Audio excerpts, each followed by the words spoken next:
Pastor Ellie. And I'm Pastor Curt. And we're from Seven Seas Ministries. And today we'd like to talk to you about faith and projects. And faith is something that we talk about quite a bit. Faith is given to us by God. The Bible says that each and every one of us is given a measure of faith. Mm-hmm. So that means that we all get faith. It's a gift that God gives us. Mm. It's not a spiritual gift, but it's something that He gives us. And so we all have a little amount of faith.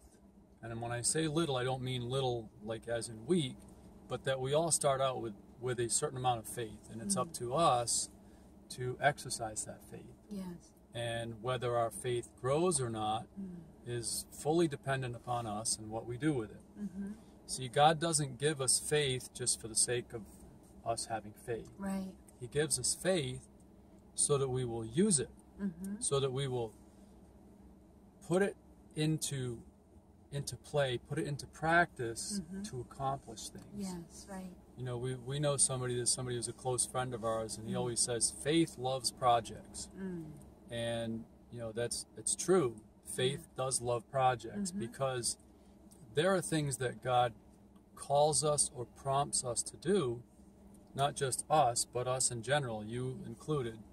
You know, God will prompt us to do something that requires faith because our mind can't see it. That's right. Our mind can't picture it properly, or it can't figure out how it's going to get done because in the natural it looks either impossible or extremely difficult.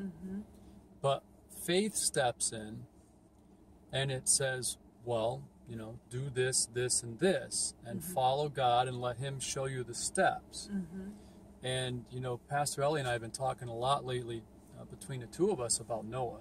Yes. And how Noah was given an incredibly large, like this huge project that looked completely impossible. Yes. And it looked crazy to begin with because God told Noah to build a ship, to build an ark on dry land. Right. To prepare for a flood that nobody could be sure was coming. But see, this is a really good example of people hearing God and knowing for sure that it's God.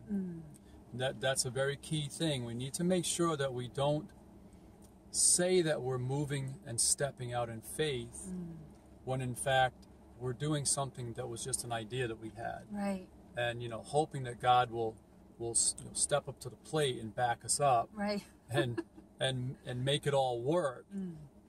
Because when we step out and it's not faith, but it's either our own ambition or our own ideas, then we can get into a lot of trouble. Yes. But if God really does put something in front of us that He wants us to accomplish, like He did with Noah, that's when our faith kicks in. And even though we can't see past today or tomorrow, we say, okay, God, I know that this doesn't make sense. I know that this looks crazy to those around me, but I'm going to go ahead and do it. So please show me what to do. Give me the steps. That's right. And with Noah, God did exactly that. He didn't just tell him what He wanted him to do. He gave him very specific instructions. Yes. He told him all about the ark. You know, He gave him the dimensions. He told him what kind of material to build it out of. He told him exactly what it needed to be. And Noah obeyed God, and it was Noah's faith that allowed him to complete that project. That's right. And you know, that was a long-term project. Yes, I find it interesting too that, you know, He did that for Noah. And, you know, sometimes when you read in the Bible and you think about the different things that went on in the Bible, you think, well, at least I used to think like this. Well, that was for then. Right. You know, that was many, many years ago. God doesn't do that nowadays. Right. You know, that was back then.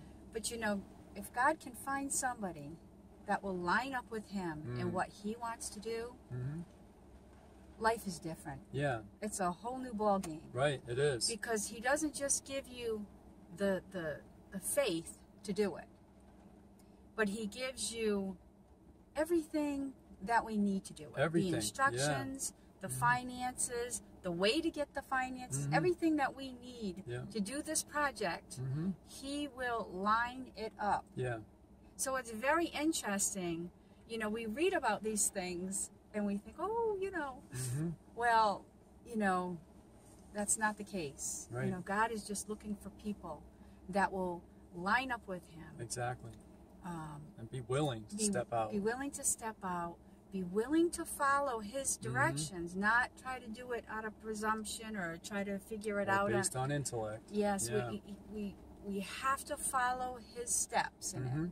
We have to do it the way he wants us to do it. So there's a humbling part there too. You know? Yeah. So it's very interesting, and it's a lot of fun when we line ourselves up with God and what he wants to do, and we step out in faith and we take the steps that he has for us.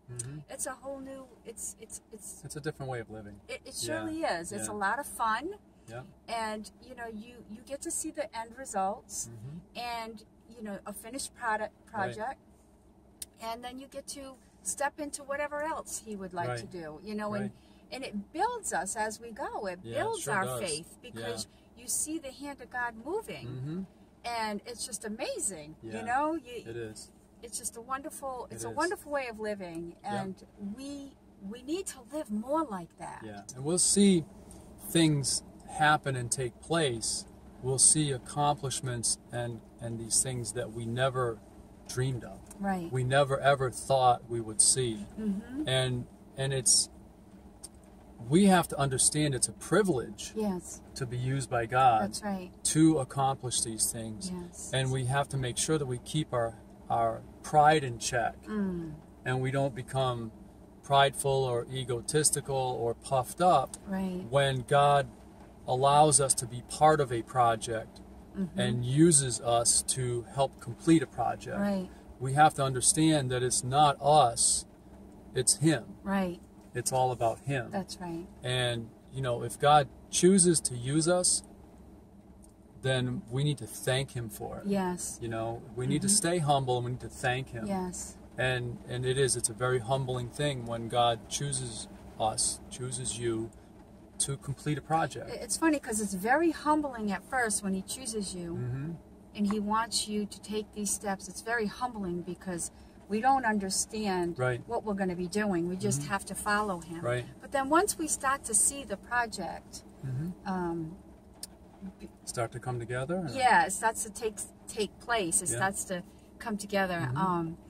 Then we got to be careful of another thing that likes to rise up, and that's pride. Yeah. You know, we have to watch out because then we start to think, oh, wow, you know, we've got this. We've got this. Yeah. We know what you want us to do, but we have to remain humble. Yeah. Because all the way through. He has a certain way of getting it done, and you know, we may think we know what we're doing and what steps we need to take, but there are times when I know for ourselves, we've had to take steps that we never ever thought we were going to do, and we never even would have come up with that idea, and it was God, and it worked. And so we have to be careful.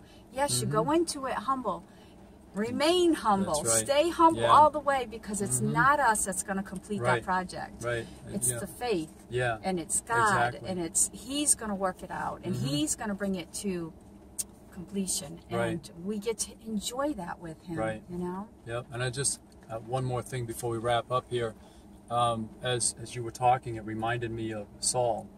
After Saul had been made king, he was told to go to war against a specific people, a group of people, and he was told to utterly destroy the enemy. He was told, do not leave anything alive, don't take any plunder, just wipe out this entire people. They were evil, and that's why God had commanded him, don't leave anyone alive. Don't leave anything alive, don't take anything, destroy it. But Saul, in his wisdom, in his intellect, thought he knew better than God. And he chose to leave some people alive and to take some of the plunder. And Saul was confronted immediately by the prophet, who asked him, what did you do? What were you thinking? Right. I'm paraphrasing again. Why didn't you obey God? And Saul said, but I did. Look, we've wiped out the city. And the prophet said, well, then why do I hear sheep in the background? You were told to completely destroy everything. Yeah. And Saul tried to justify his actions. And in his own way, he was being prideful, saying, well, I knew better than God. Right. And Saul paid a huge price for that. He was removed as king because he disobeyed. Yes. And his pride took over, and he thought that he knew better than God. God gave him a project. He just needed to obey. Right. He chose not to obey completely, and that cost him his rulership over the people of Israel. Yes, that's right. And so we need to be careful that as God gives us projects, that we don't get caught up in our intellect. Right. We stay in faith. We stay moving in faith. We keep our pride in check, That's right. and we do only what God tells us to do, and only in the way He tells us to do it. Right. Amen. That's right. Because if we don't, at any point in time, He can pull that out from under. You know, He can pull that out. Yeah, and there's say, always somebody else that can do it. That's right, and know? that's what happens. You know, that can happen. You know, He can pull it out. Yeah. And He can say, nope. Yeah. You know, you're not going to follow. Right. I've got so and so that'll do it my way. Yeah.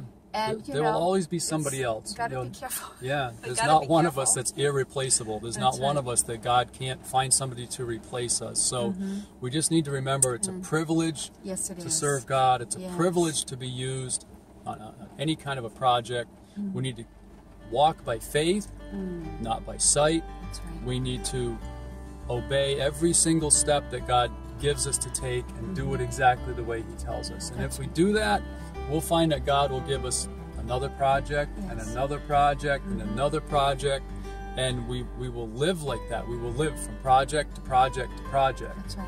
And our faith will grow, our trust in God will grow, our walk with God will grow, and everything will be the way God wants it to be. Right. And there's nothing better than that. That's right. So, when God brings a project to you, accept it and accept His terms and do it on His terms and watch in awe at what He does. That's right. And when it's all said and done, give Him the praise, the honor, and the glory. Thank Him for allowing you to be part of it. And then just look and wait expectantly for that next project. That's right. And when that project comes, embrace it, put your faith into action, and watch the things that happen and watch your faith grow. That's Amen? Right. Amen. Amen. We hope this has helped you guys. We hope it explains some things. And if you have any questions, as always, feel free to contact us. And we love it when you guys share the videos. We appreciate that. We'd love to hear from everybody. So you guys have a great rest of your day. And until the next video, you take care. Bye-bye. Bye-bye.